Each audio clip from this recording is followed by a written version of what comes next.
Business trips बहुत ही boring होते हैं, खास तौर पर मेरी फील्ड में, जिसमें हर 2-3 हफ्ते बाद एक ना एक टूर तो लाजमी लग ही जाता है। अब चाहे वो क्लाइंट की वजह से हो या हमारे एम्प्लॉयज की वजह से, पर जाना जरूरी होता है। लेकिन इनमें सबसे अच्छी बात जो मुझे लगती है वो है होटल्स। एक थका देने वाले लंबे नासुदा दिन का इख्तिताम साफ सुथरे तौलिए और नरम मुलायम तकिए पे होता है। अगर कोई मुझसे कहे कि सारी जिंदगी एक ही होटल में रहना है, तो मैं खुशी खुशी गुजार दूंगा। मतलब कमरे के माहौल में ही कुछ ऐसा होता है जो रूह को तरोताजा कर देता है। कम से कम होटल ऑन एडना में जाने से पहले मुझे ऐसा ही लगता था।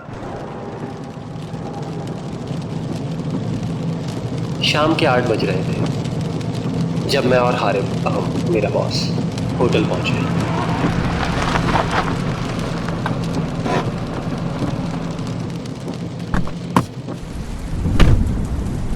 ये जगह पुराने वाले से देता है। ये कह के वो बुकिंग के लिए अंदर चला गया और मैं बाहर बारिश में सिगरेट की कच लगाने में मसरूफ हो गया। तब मेरी नज़र होटल के बोर्ड पे पड़ी जिस पे ट्यूबलाइट कैरेक्टर से लिखा हुआ था होटल ऑन एडना। मगर कुछ लाइट्स खराब होने की वजह से होटल का नाम हॉन्टेड बन गया। मुझे उसको देख के काफ़ी अजीब लगा, लेकिन अंदर जाने के बाद सब कुछ दूसरे होटल्स की तरह ही हो गया। आम सा फ्लोर प्लान, आराइशी इंतजामात, हद से ज़्यादा पोलाइट चेक इन क्लर्क्स, सब कुछ नॉर्मल था। ये रहा आपके रूम 1409 का की कार्ड। मुझे मेरे रूम 1409 का की कार्ड मिला और रूम में दाखिल होते ही मैंने इस चीज़ को नोटिस किया जो होटल के इस नॉर्मल मंजर को तोड़ रही थी। वो मेरे तकिए पे रखा हुआ होटल का ऑफिशियल पेपर था जिस पे कुछ पाबंदियां यानी कि रूल्स लिखे हुए थे। रात 9 बजे के बाद टीवी नहीं देखना है, सिर्फ कमरे के फोन पे आने वाली कॉल्स उठाए। 10:30 से 1:30 बजे के दरमियान कमरे से बाहर जाना ममनू है। कम से कम 2 अफराद एक साथ लिफ्ट में जाएं, अकेले सफर ना करें। कोई विजिटर नहीं आएगा। अगर दरवाजे पर दस्तक हो तो इसे नजरअंदाज करें। फ्रिज सिर्फ इमरजेंसी के लिए है। सारे नज़ारे झूठे हैं, उन पे यकीन नहीं करें। अपने क़याम का लुत्फ उठाएं। यह अजीब था, मैंने आज से पहले ऐसा किसी होटल में नहीं देखा। मैंने मजीद मालूमात के लिए फ्रंट डेस्क पे कॉल मिला।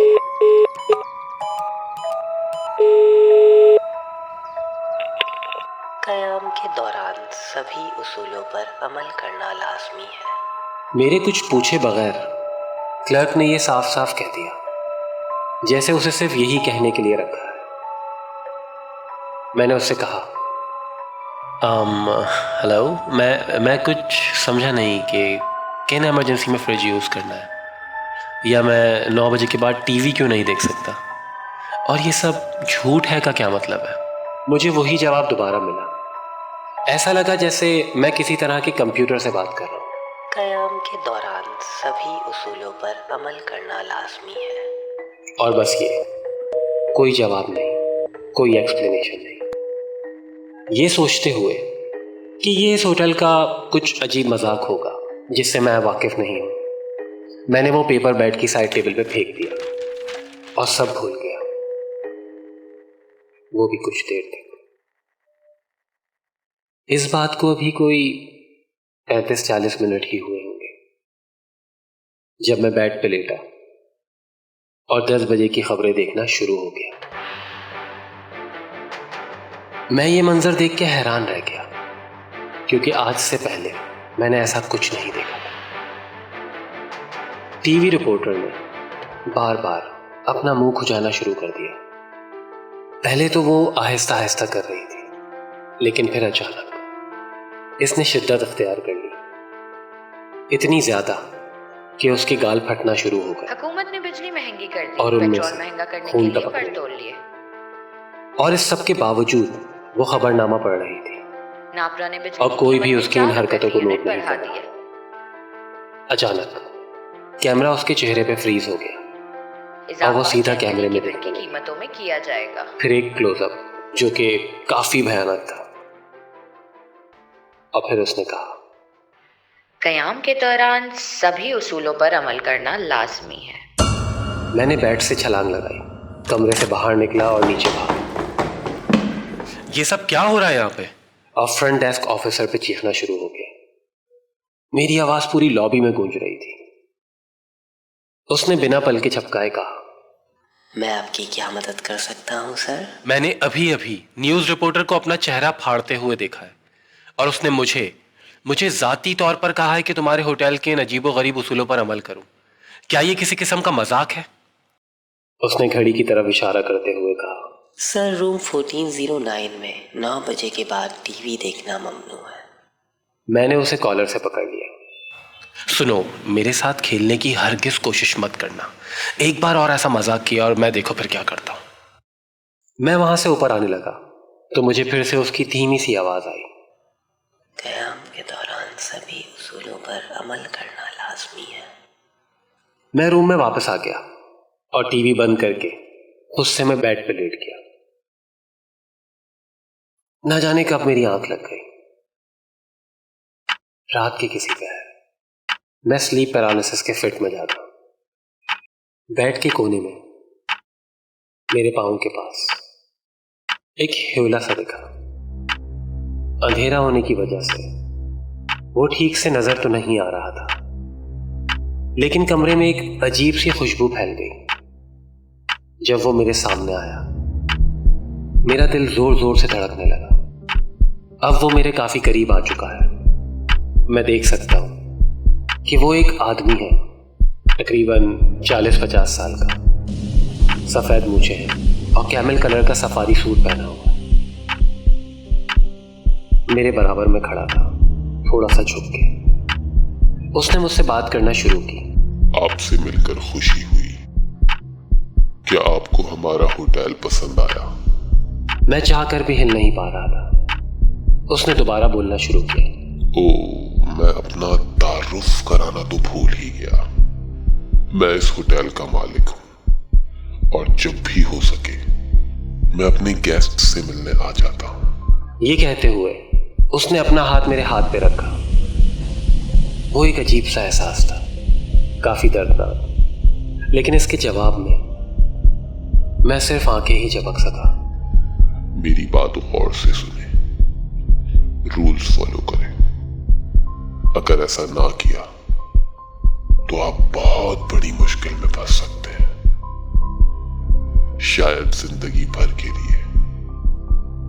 सारी गर्मजोशी एक ही लम्हे में खत्म हो गई और मेरे सेल फोन की रिंगटोन ने मुझे पूरी तरह बेदार कर दिया। मैं एक झटके से उठा। अब वो आदमी जा चुका था और मेरा हाथ बिल्कुल ठीक था। मैंने अपना फोन उठाया। कॉल हारिब की थी। सुनो, प्लान में थोड़ा सा चेंज है। मैं चाहता हूँ तो जल्दी से लॉबी में आ जाओ। अभी खैरियत? टाइम वेस्ट नहीं करो, जल्दी आओ। मैंने टाइम देखा, 12:38 हो रहे थे और होटल के वाहियात रूल्स के मुताबिक मेरा रूम से निकलना नामुमकिन था। मैंने फ्रंट डेस्क पे कॉल मिलाई। हे, सुनो, मुझे लॉबी में आकर अपने बॉस से मिलने की ज़रूरत है। I don't care about the dam rules, इसलिए बेहतर है कि कोई अजीबोगरीब बात ना हो। तुम समझ रहे हो? मुझे कीबोर्ड पे कुछ टाइप करने की आवाज़ आई। सर, हमारे रिकॉर्ड्स के मुताबिक आपके बॉस हारिब सुहेल अपने रूम में सो रहे हैं। अपने रूम में सो रहे हैं? मतलब लॉबी में नहीं है? बिल्कुल ठीक सर, लॉबी में सिर्फ मैं हूँ और कोई नहीं। मैं थोड़ा कंफ्यूज हो गया। मैंने फोन रख के फौरन हारिब को कॉल मिलाई। 2 बैल जाने के बाद उसने उठाया।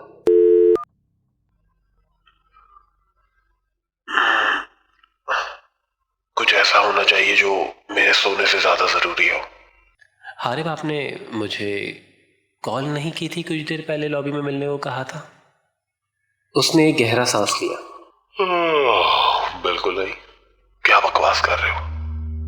मैं अब सो सकता हूँ? मेरे दिमाग में उलझन की एक और लहर दौड़ गई। बिल्कुल बिल्कुल, मेरा ख्याल है कि कोई रॉन्ग नंबर होगा। I am sorry. फोन रखने से पहले मैंने एक आखिरी सवाल फिर भी पूछ लिया। एक चीज़ और, क्या आपको कोई लिस्ट मिली है होटल के रूल्स की? लिस्ट? नहीं। Good night. उसने फोन रख दिया और मैं बेड पे बैठा हुआ सोचने लगा कि आखिर ये क्या माजरा है। टीवी पे न्यूज़ एंकर शायद होटल वालों का कोई मजाक हो, लेकिन ये झूठ नहीं हो सकता। मैं हारिब को सालों से जानता हूं, अपने से ज्यादा उसकी आवाज पहचानता हूं। वो आवाज तो हारिब की थी, लेकिन उसी वक्त वो सो भी रहा था। ये सच में हर तरह से कोई बहुत बड़ी मिस्ट्री है।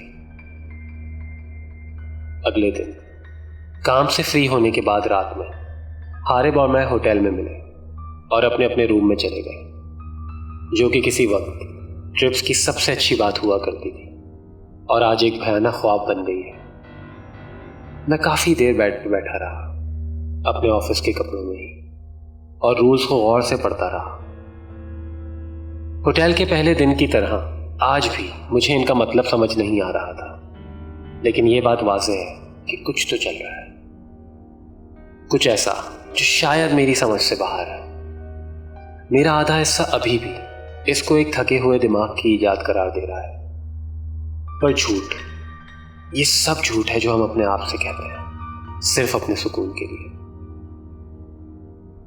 कपड़े बदलने के बाद मैं बेड पे लेटा ही था कि तभी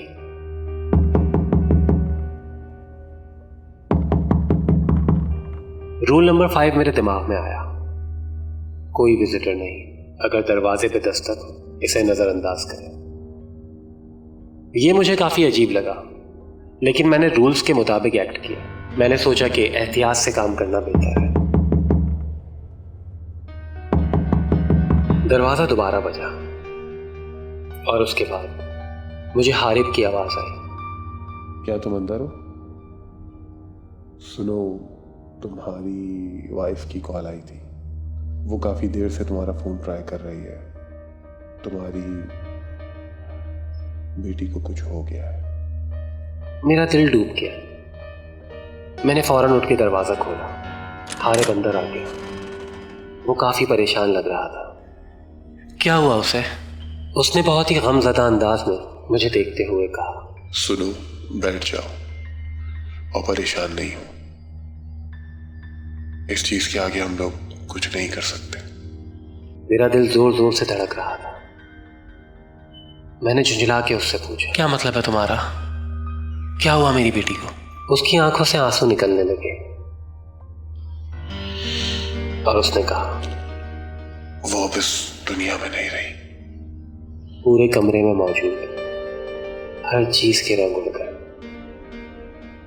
मेरा दिमाग जैसे माऊफ हो गया।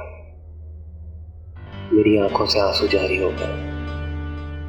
उसने मेरे कंधे पे हाथ रखते हुए कहा, असल में बात यह है कि कयाम के दौरान सभी उसूलों पर अमल करना लाजमी है।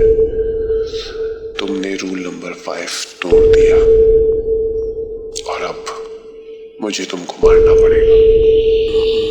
मतलब? हारिब, मैं कुछ समझा नहीं। उसने एक झटके में मेरा गला पकड़ लिया। उसकी गिरफ्त बहुत ही मजबूत थी। मेरी सांस रुक गई, आंखें ऊपर चढ़ने लगी।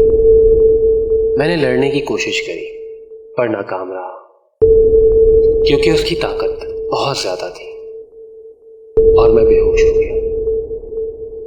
उस लम्हे तो मुझे सच में लगा कि मैं मरने वाला हूं। अगली सुबह मेरी आंख खुली तो मैं अपने बेड पे था, जिंदा। मैंने फौरन अपना फोन उठाया तो उस पे मेरी वाइफ का एसएमएस आया हुआ था। मैं फौरन वॉशरूम की तरफ भागा। और शीशे में जाके अपनी गर्दन चेक की। कोई निशान नहीं थे। मैंने डबल चेक करने के लिए अपनी वाइफ को कॉल की। सब कुछ ठीक था। तो कल रात जो हुआ, क्या वो सब एक ख्वाब था? मैं हारिब से मिला। वो बिल्कुल नॉर्मल था और हम दोनों अपनी मीटिंग के लिए चले गए। मैं सारा दिन उससे आंख नहीं मिला पा रहा था और मैं कहता भी क्या, मेरे पास किसी किस्म का कोई सबूत तो था नहीं। खैर, बस कुछ दिन और फिर मैं इस होटल कभी नहीं आऊंगा। होटल वापस पहुंच गए। मैंने सोचा कि फौरन सो जाना ही बेहतर है। मैं कुछ ही देर सो पाया। आंख खुली तो मैंने डेस्क पे रखी अलार्म क्लॉक में टाइम देखा। रात के 1:22 हो रहे थे। थोड़ा सा होश आया तो मैंने देखा सामने दीवार पे ऑरेंज कलर की रोशनी नाच रही है। ये रोशनी मेरी खिड़की पे लगे पर्दों के बीच में से आ रही थी। मैं तफ्तीश में बेड से उठा और खिड़की की तरफ गया तो बाहर का मंजर देख के मेरे जिस्म से मेरी रूह निकल गई। होटल में आग लगी हुई थी और ग्राउंड फ्लोर पूरा झुलस उठा था और आग के शोले उछल उछल के ऊपर तक आ रहे थे। मैं चिल्लाते हुए रूम से बाहर निकला। हॉल में कोई भी नहीं था। फ्लोर पर मौजूद किसी भी कमरे में से कोई आवाज नहीं आई। मैंने अपने बराबर वाले रूम का दरवाजा खोला। वो लॉक नहीं था, लेकिन अंदर वही टीवी रिपोर्टर थी। उसके चेहरे से अभी भी खून टपक रहा था। क़याम के दौरान सभी उसूलों पर अमल करना लाजमी है। मैंने जोर से दरवाजा बंद किया। बराबर वाले रूम में हारिब था। उसके सर फिरने से पहले मैंने उसे मेरे ही हमशक्ल का गला घोंटते हुए देखा।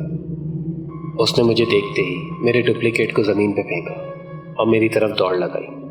क़याम के दौरान सभी उसूलों पर अमल करना लाजमी है। मैंने दरवाजा बंद किया और सीधा लिफ्ट की तरफ भागा। लिफ्ट के बराबर वाले कमरे का दरवाजा खुला हुआ था। मेरी नजर पड़ी तो उसमें मेरी बीवी और मेरी बेटी दीवार के साथ खड़े होकर रो रहे थे। उनकी खाल जली हुई थी। आंखों में किसी किस्म के कोई जज्बात नहीं थे। मैं सीधा लिफ्ट की तरफ ही भागता रहा और वहां पहुंच के बटन जोर जोर से दबाने लगा, लेकिन वो जाम था। मैंने पलट के हॉल में देखा तो ये सब रिपोर्टर, हारिब, मेरी बीवी और मेरी बेटी मेरी तरफ चलते हुए आ रहे थे। उनके चेहरों पे एक अजीब सी मुस्कुराहट थी और सब एक ही बात बोल रहे थे। क़याम के दौरान सभी उसूलों पर अमल करना लाजमी है। और तभी लिफ्ट का दरवाजा खुला। मेरे अंदर दाखिल होते ही लिफ्ट खुद ब खुद नीचे जाने लगी, काफी तेजी से। ऐसा लग रहा था जैसे वो नीचे गिर रही है। मैंने रेलिंग को बहुत जोर से पकड़ लिया था और तभी पूरी लिफ्ट में एक अजीब सी रोशनी फैल गई और होटल का मालिक आ गया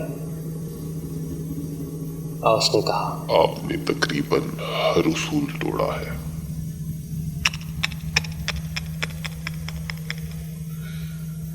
ऐसा ही होता है। अगर आप मोहतात नहीं रहे तो आपको बहुत नुकसान होगा। वो गायब हो गया और साथ ही वो रोशनी भी। ये जानकर कि मेरी मौत करीब आ रही है, मैंने आंखें बंद की और अपनी बीवी और बेटी के बारे में सोचने लगा कि वो दोनों बारिश में खेल रहे थे जिस दिन मैं यहाँ आने के लिए निकला। और तभी होटल के मालिक की आवाज आई, आंखें खोलो।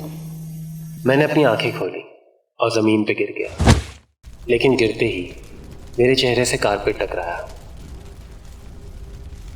अब मैं लिफ्ट में नहीं था, बल्कि अपने रूम 1409 में था। मेरी समझ नहीं आया कि मैं रूम में कैसे आ गया, मगर मैं खुश था कि कम से कम जिंदा तो। मैंने नोट किया कि रूल्स की लिस्ट मेरे हाथ में है और रूल नंबर 7 पे सर्कल बना हुआ है। सारे नज़ारे झूठे हैं, उन पे यकीन नहीं करें। मुझे 1 मिनट लगा, लेकिन बात मेरी समझ में आ गई। जो व्यू मैंने खिड़की से देखा वो सब झूठ था। होटल में कभी आग नहीं लगी, वो सिर्फ मुझे कमरे से बाहर लाने के लिए चाल थी और मैं बेवकूफ़ बन गया था। मैंने दोबारा डेस्क पे रखी अलार्म क्लॉक में टाइम देखा। 1:47 हो रहे थे। मतलब अब मैं कमरे से बाहर जा सकता हूँ। मुझे यहाँ से भागना ही होगा। मैं फौरन उठा और दरवाजे की तरफ भागा। लेकिन जैसे ही मैंने दरवाजे का हैंडल पकड़ा, मेरा हाथ झुलस गया क्योंकि हैंडल बहुत गर्म हो रहा था। मैंने फौरन उस पर से हाथ हटाया। मेरी नज़र नीचे पड़ी तो मुझे दरवाजे की झिरी में से चिंगारियां अंदर आते हुए नजर आई, आग का इशारा करते हुए। असली आग, शायद हॉल में, लेकिन कैसे? मुझे तो लगा कि नज़ारों ने मुझे धोखा दे दिया है। मैंने दोबारा रूल्स वाला पेपर उठाया तो मेरी नज़र नीचे पेन से लिखी हुई एक लाइन पे गई। ऐसा लग रहा था जैसे वो लाइन अभी लिखी है। आपने तकरीबन हर उसूल तोड़ा है। ऐसा ही होता है। अगर आप मोहतात नहीं रहे तो आपको बहुत नुकसान होगा। मैंने और क्लूज के लिए दोबारा पेज को पढ़ना शुरू किया, पर मेरा ध्यान सिर्फ रूल नंबर 7 पे ही जा रहा था। और अब वो सर्कल के साथ साथ अंडरलाइन और स्ट्राइक आउट भी हो गया था, वो भी रेड पेन से। ऐसा लग रहा था जैसे कोई मेरी तवज्जो इस पे डालना चाह रहा है। और तब मेरी समझ आया। मैंने खिड़की से बाहर झांका। अलबत्ता हॉल में आग लगी होगी, लेकिन बाहर की दुनिया इससे ज़रा मुतासिर नहीं थी। कोई यहाँ वहाँ नहीं भाग रहा था, ना कोई फायर ब्रिगेड। रोड पे गाड़ियाँ और लोग थे। सब कुछ मामूल के मुताबिक हो रहा था। पर ये नज़ारे तो झूठे हैं। मैंने खिड़की खोली। वो खुद ब खुद मेरे हाथ की उंगलियों पे ही बंद हो गई। मैंने एक ज़ोरदार चीख मार के हाथ खींच लिया। गैस के साथ रखी कुर्सी उठाई और खिड़की पे मारी। वो बाहर जाके गिरी और तब जाके लोगों की चीखने की आवाज़ आई। वो इधर उधर भागे क्योंकि हॉल में वाकई आग लगी थी और मैं सच में ख़तरे में था। मेरी उंगलियों में शदीद तकलीफ़ थी।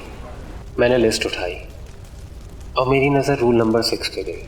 फ्रिज, सिर्फ एमरजेंसी के लिए। और ये वाकई एक एमरजेंसी है। मैंने फ्रिज खोला तो उसमें खाने पीने के सामान की जगह एक छोटा ब्लैक बॉक्स था जिस पे एक रेड बटन था। मैंने वो उठा के बेड पे रखा। कमरे में दरवाजे की झिरी से धुआं आना शुरू हो गया था। मैंने लिस्ट दोबारा देखी। अब इस बॉक्स के हवाले से उसमें मज़ीद कुछ नहीं लिखा था और बटन दबाने के अलावा कोई रास्ता नहीं था। मैंने आंखें बंद की और बटन दबा दिया। और तभी मेरे कानों में आवाज़ आई। ये जगह पुराने वाले से बेहतर है। मैंने आंखें खोली। ये बताना ज़रा मुश्किल है, पर किसी ना किसी तरह मैं अब होटल के एंट्रेंस पे था, अपने ट्रिप के पहले दिन, जिस दिन हमने यहाँ चेक इन किया था। ये तुम्हारे हाथों को क्या हुआ? मैंने अपने हाथों को देखा। उन पे चोटों के निशान पड़े हुए थे। मैं कुछ कहता उससे पहले फ्रंट डेस्क ऑफिसर बोला, गुड इवनिंग सर, क्या आप लोगों की रिजर्वेशन है? मैं थोड़ी देर तक बिना पल के झपकाए उसे देखता रहा। पूरा वाकया मेरे जहन में घूम रहा था। मैं पीछे पलटा और बाहर जाने लगा। अरे तुम कहाँ जा रहे हो? सॉरी हारिब, मैं कोई दूसरा होटल ढूंढ लूँगा, कल मिलते हैं। उसने मेरी तरफ हाथ हिलाया और अपनी बुकिंग के लिए मुड़ गया। मैंने बाहर निकलने से पहले रिसेप्शनिस्ट को हारिब को की कार्ड देते हुए सुना। ये रहा आपके रूम 1409 का की कार्ड। हम उम्मीद करते हैं कि आपका क़याम अच्छा गुजरेगा। मेरा नाम अम्मार है और ये थी हमारी आज की कहानी।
मैं वहां से बाहर आया और तभी हवा से उड़ते हुए एक कागज मेरे चेहरे पे आकर टकराया। ये वही रूल्स वाला कागज था जिस पे रूल नंबर 7 सर्किल हुआ था। सारे नज़ारे झूठे हैं, उन पे यकीन नहीं करें।